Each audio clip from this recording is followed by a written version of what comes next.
जय श्री गुरुदेव। जय श्री कृष्णा। 14वां अध्याय।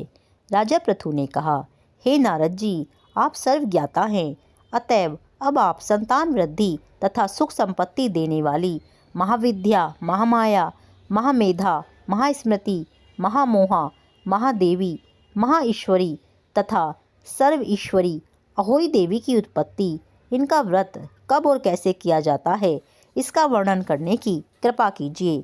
तब नारद जी कहने लगे कि एक समय कली काल में बड़ा भारी अकाल पड़ा तथा महामारी फैलने से अनेकों अकाल मृत्यु हुई। तब सब लोग एकत्रित होकर इस विपत्ति से छुटकारा पाने का उपाय सोचने लगे। अंत में निश्चय करके कार्तिक कृष्ण सप्तमी को सबने व्रत रखा। व्रत करते समय सायंकाल चामुंडा देवी हाथ में नर मुंड लिए प्रकट होकर कहने लगी कि मैं रुद्र सहित विहार करने के लिए यहाँ पर आई हूँ, परंतु समस्त संसार में पाप छाया हुआ है। ब्राह्मण वेदहीन, क्षत्रिय सामर्थ्यहीन तथा वैश्य और शूद्र धर्महीन हो गए हैं। स्त्रियों ने पतिव्रत धर्म छोड़ दिया है, इसीलिए सब लोगों को अहोई देवी का व्रत करना चाहिए।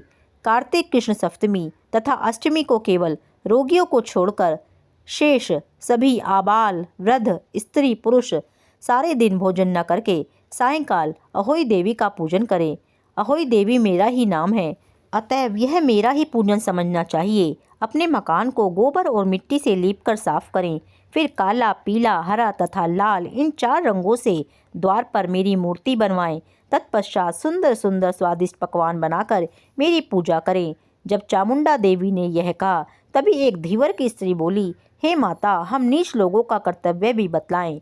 तब देवी ने कहा कि तुम लोग भी मेरे भक्त हो, सो सब लोग मेरा पूजन करके तेरी संतान को पूजेंगे, तभी उनकी पूजा भी सफल होगी। मेरी पूजा के बाद कुम्हारिन तथा मालिन की पूजा भी हो गई। यह कहकर देवी अंतर्ध्यान हो गई। नारद जी कहने लगे, हे राजन, इस प्रकार देवी के कथन अनुसार सबने व्रत और पूजन किया तो सबके संकट दूर होकर सारा संसार सुखी हो गया।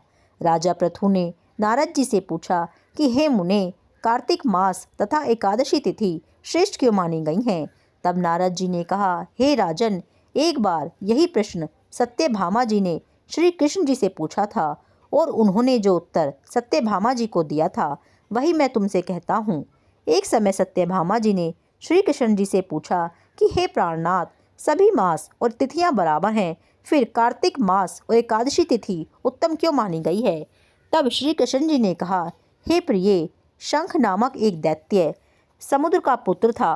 वह दैत्य इतना बलवान था कि उसने इंद्र आदि देवताओं को स्वर्ग से निकालकर उनका स्थान स्वयं ले लिया। सब लोग उससे भयभीत होकर अपने बाल बच्चों सहित पर्वतों की कंदराओं में चले गए। तब वह दैत्य सोचने लगा कि मैंने देवताओं का स्थान तो ले लिया, लेकिन वे जीते नहीं गए हैं। सो ऐसा प्रतीत होता है कि देवता वेद मंत्रों से बलशाली हैं, अतएव मंत्रों सहित वेदों को हर लाऊं। जब उसने वैसा विचार किया तो वेद डर के मारे समुद्र में चले गए। तब ब्रह्मा आदि सब देवता संसार को वेद विहीन देख भगवान विष्णु की शरण में गए और उन्हें जगाने के लिए गीत वाद्य आदि क्रियाएं की। भगवान के जागने पर आवाहन, आसन, पाद्य, अर्घ्य, आचमन, स्नान, वस्त्र, यज्ञोपवीत, चंदन, पुष्प, धूप, दीप, नैवेद्य, तांबूल, प्रदक्षिणा तथा नमस्कार द्वारा उनका पूजन किया। तब विष्णु भगवान प्रसन्न होकर देवताओं से कहने लगे कि हे देवताओं, मैं तुमसे अत्यंत प्रसन्न हूँ, अतएव शंख आदि दैत्यों को मारकर मैं चारों वेदों को शीघ्र ही ले आऊँगा। परंतु आज से वेद बीज मंत्रों सहित कार्तिक मास में जल में निवास करेंगे। अतएव कार्तिक के महीने में जो कोई जल में स्नान करेगा उसको यज्ञ के समान फल प्राप्त होगा और उसके समस्त विघ्न दूर हो जाएंगे। हे देवताओं, आज एकादशी के दिन आप सबने मुझे जगाया है, इसीलिए सब तिथियों में एकादशी की मान्यता सर्वाधिक होगी। वस्तुतः कार्तिक तथा एकादशी का व्रत मुझे अत्यंत प्रिय है। नारद जी कहते हैं कि हे राजन, इतना कहकर भगवान मछली का रूप धारण कर विंध्याचल में निवास कर रहे कश्यप जी की अंजलि में आ गए। कश्यप जी ने उनको कमंडल में डाल दिया। जब कमंडल भर गया तो मत्स्य रूप होकर भगवान कहने लगे कि हमको कोई बड़ा स्थान दो। तब कश्यप जी ने उन्हें घड़ा दिया। घड़ा भी भर गया, तब उन्हें कुएं में छोड़ दिया, परंतु भगवान धीरे धीरे बढ़ते रहे। तत्पश्चात कश्यप जी ने उनको समुद्र में डाल दिया। भगवान समुद्र में भी बढ़ने लगे। फिर मत्स्य अवतार भगवान शंखासुर दैत्य को मारकर बद्रीनारायण के आश्रम पर आए।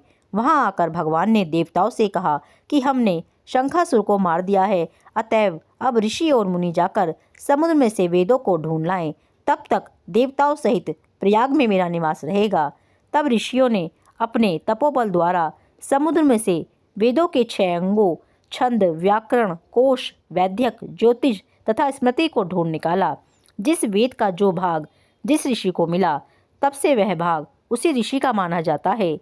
इसके बाद समस्त ऋषि ब्रह्म आदि देवताओं के पास आए। उन्होंने वहां पर अश्वमेध यज्ञ किया।